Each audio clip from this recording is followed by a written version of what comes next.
Untuk mengulas dugaan kudeta hingga perang terbuka, Partai Demokrat sudah bergabung bersama kami anggota Majelis Tinggi Partai Demokrat Syarif Hasan dan mantan politikus Partai Demokrat Maxo Pacua serta Kepala Pusat Penelitian Politik LIPI Firmanur. Selamat sore Bapak-Bapak.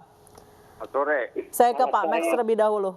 Pak Max, ini ada sebagian dari kader Partai Demokrat maupun mantan kader Partai Demokrat kekeh banget sangat ingin diadakannya KLB. Kenapa, Pak? Pertanyaannya ke siapa? Ke saya? Ke Pak Max. Oh ya. Bagus-bagus saja lah gitu ya. Bahwa KLB ini bukan pertama kali. KLB ini adalah yang kedua. Yang pertama adalah tahun 2013 di Bali, di mana SBY yang menjadi ketua umum menggusur Anas Urbaningrum pada waktu itu. Dan saya adalah ketua organizing komitenya. Jadi kalau tadi disebut bahwa secara aklamasi, siapapun terpilih secara aklamasi, saya pernah membuat aklamasi itu. Pak Max, waktu itu kan karena Anas Urbaningrum terseret kasus korupsi. Kalau ini masalahnya apa? Kenapa harus KLB? Ya, kalau kita lihat persoalan yang mendasar sekarang, dan sudah beberapa kali dilakukan konferensi pers dan lain-lain sebagainya, saya kira ini ada kesumbatan yang terjadi selama ini di barisan paling bawah atau di daerah-daerah. Kita tahu juga bahwa keterpilihan AHY yang kemarin pun disayangkan tidak melalui prosedur kongres sebagaimana biasanya. Mana ada kongres yang 4 jam. Dan Pak Syarif Hasan juga adalah pimpinan kongres pada waktu itu. Saya kira Pak Syarif Hasan juga harus bicara jujur. Bagaimana caranya proses kongres itu berlangsung sehingga bisa terpilihnya AHY. Tidak ada orang yang bisa yang mengatakan tidak boleh. Boleh. Tetapi lakukanlah sesuai dengan prosedur kongres yang ada.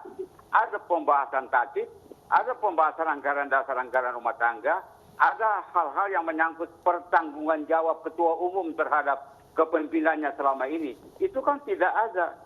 Jadi ujuk-ujuk orang disuruh keluar. Seperti halnya para senior disuruh keluar, lantas masuknya sudah terpilih. Itu kan jadi maksudnya AHY ini terpilih tidak berdasarkan ADART partai gitu? Iya, tidak sama sekali tidak mengikuti aturan yang ada dalam anggaran dasar. Baik, saya akan konfirmasi ke Pak Syarif Hasan, benarkah AHY dipilih tidak melalui proses kongres yang sebagaimana seharusnya atau tidak melalui ADART partai? Pak Syarif Hasan, tadi sempat terpotong dikatakan bahwa Mas AHY ini terpilih tidak berdasarkan ADART yang berlaku di Partai Demokrat. Tanggapan Anda, Pak Syarif? Jadi selamat sore para pendengar dari Indonesia. Saya ingin menanggapi tentang apa yang disampaikan oleh saudara Maxo Pacua. Pertama, saudara Maxo Pacua ini kan juga sahabat saya, ya, cukup lama sama-sama di Partai Demokrat, dan tentunya kami saling tahu, ya. Tetapi yang jelas saya tahu pasti selama 7 tahun terakhir ini saudara Maxo Pacua itu tidak terlibat banyak di Partai Demokrat.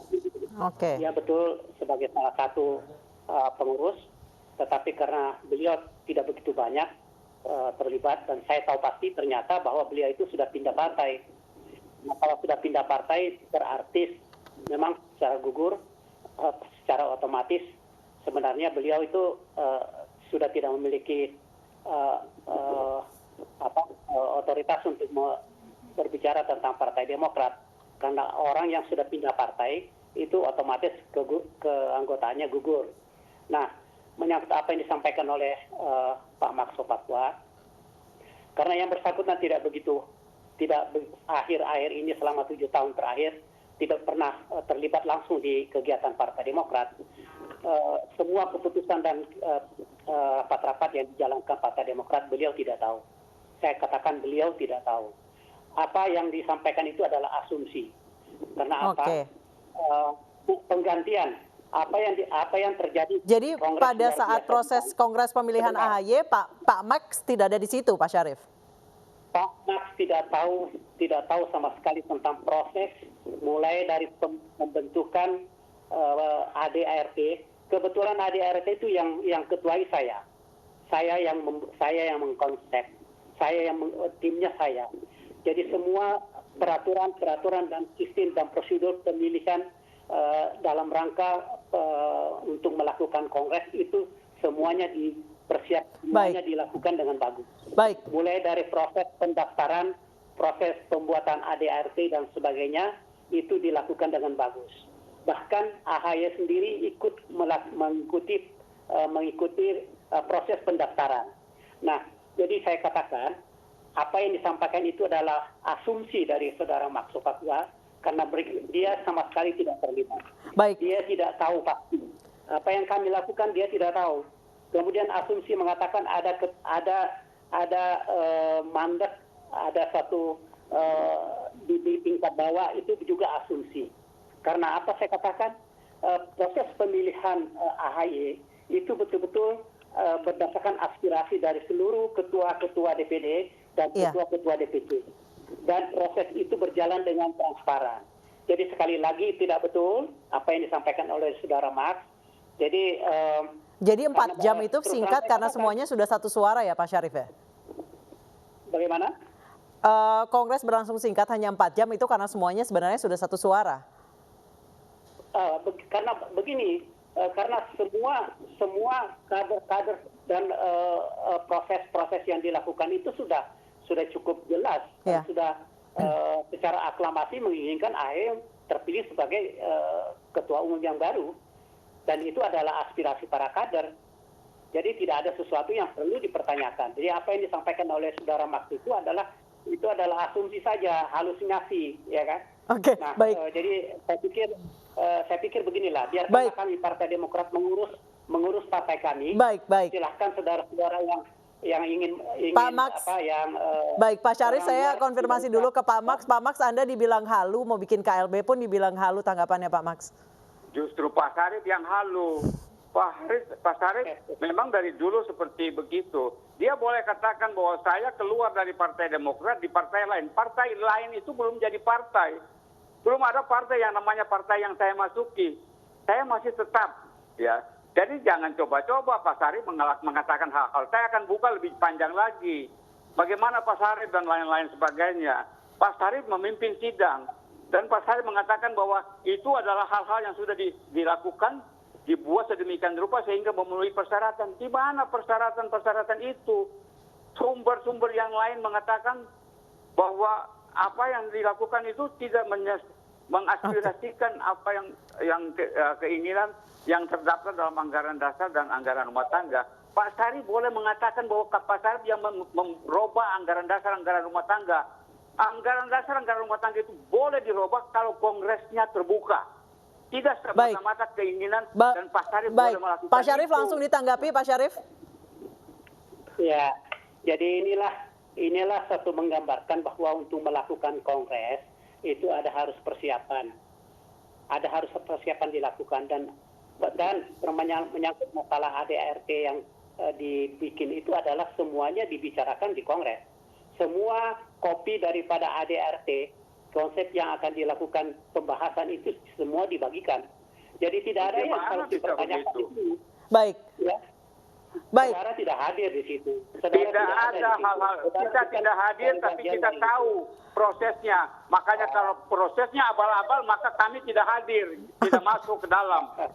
Itu. Jadi Anda juga ya jangan seperti misalnya orang yang paling hebat di Partai Demokrat. Kami tahu siapa Anda kok.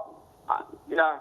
Jadi jangan suka sampai membawa bahwa kita tidak tahu. Di mana saya 7 tahun tidak aktif. Saya baru selesai sebagai anggota Majelis Tinggi ketika AHY membuat pengurus yang baru. Bagaimana Anda mengatakan bahwa saya sudah 7 tahun? Saya selesai ketika tidak dipilih lagi oleh AHY, ketika AHY menyusun pengurus yang baru. Jadi omong kosong Pak Syarif. Jangan Anda bullshit, membohongi publik dengan apa yang Anda lakukan gitu. Baik, Pak Max, Pak Syarif, saya ke Pak Firman terlebih dahulu. Ini Pak Firman sebagai penengah atau juri. Pak Firman, Anda melihatnya seperti apa? Haruskah permasalahan internal Partai Demokrat ini go internasional atau diketahui oleh publik, atau sebenarnya cukup ya masalah internal yang bisa diselesaikan di dalam internal partai saja? Iya, sebagai pemerhati partai politik dan sebagai bagian dari orang yang meyakini bahwa partai politik sangat dibutuhkan bagi penguatan demokrasi kita, ada satu keprihatinan ya melihat situasi yang ada di Partai Demokrat ini. Karena tentu saja banyak kalangan berharap bahwa partai-partai ini akan tumbuh subur, kuat, solid, agar dapat menjalankan fungsinya sebagai elemen terpenting dari demokrasi. Dan untuk itu memang ternyata tidak mudah. Beberapa keprihatinan yang bisa saya lihat di sini adalah pertama bahwa ada sebuah komunikasi yang sudah lama tidak berjalan dengan baik, yang kemudian menimbulkan ekses yang luar biasa, dan saya kira ini adalah merupakan puncak dari Pak Firman, ini karena AHY dianggap belum matang sebagai politisi, atau karena kekecewaan kader senior, ujung-ujungnya Partai Demokrat jadi partai keluarga? Iya, sebetulnya untuk menguji seorang AHY memerlukan waktu ya. Tentu tidak mudah untuk menilai seseorang dengan waktu yang demikian cepat. Khawatirnya akan jatuh dari asumsi dan asumsi. Pak Habibie misalnya tentu saja orang sangat khawatir waktu itu akan sama dengan Soeharto. Tapi kenyataannya kan banyak terobosan yang kemudian dia lakukan. Di sisi lain saya kira ini memang satu kekhawatiran juga bagi pihak lain bahwa partai ini akan jauh dari partai yang modern di mana sistem bukan person yang berkuasa di situ. Jadi kekhawatiran-kekhawatiran ini sebetulnya punya niat baik begitu ya. Bahwa yang satu menyatakan beri kesempatan, dan bukti-bukti awal juga sebetulnya menopang asumsi bahwa AHY akan baik-baik saja. Di sisi lain, kekhawatiran yang lain adalah bagaimana politik yang sifatnya kekeluargaan itu bisa segera diselesaikan begitu. Nah, kalau saya lihat sih sebetulnya masing-masing pihak menyadari ada hal-hal yang sebetulnya punya titik temu. Misalnya Partai Demokrat mengakui melalui salah seorang elitnya bahwa partai ini sebetulnya memang sedang dalam transformasi menuju sebuah partai yang lebih terlembaga, bukan partai ketokohan begitu. Iya. Jadi itu sebetulnya dari pihak Pak Syarif saya kira sudah menyadari itu. Di sisi lain juga yang dikhawatirkan adalah oleh Pak Max, saya kira ini memang ke depan kalau ingin betul-betul menjadi partai modern, dan contoh di negara manapun partai modern itu memang tidak bergantung pada perorangan. Karena efek negatif dari perorangan itu justru bisa destruktif juga untuk partai begitu ya. Baik. Nah, sehingga saya kira ini sebaiknya kembali saja diselesaikan baik-baik begitu ya. Toh ada juga titik temu di situ. Ketimbang nanti Partai Demokrat akan menjadi contoh yang excellent, di mana memang aturan itu kemudian bisa ditafsirkan secara bebas gitu ya, untuk mewujudkan satu keinginan politik.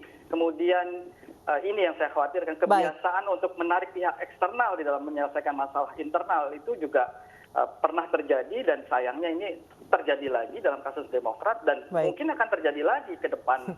Jadi ini akan terus terulang dalam dunia politik kita gitu ya. Sebenarnya kedua kubu ini memiliki titik temu, yaitu ingin memajukan Partai Demokrat. Terima kasih Pak Firman, terima kasih Pak Maxo Pachua, dan terima kasih Pak Syarif Hasan telah bergabung bersama kami di iNews Sore.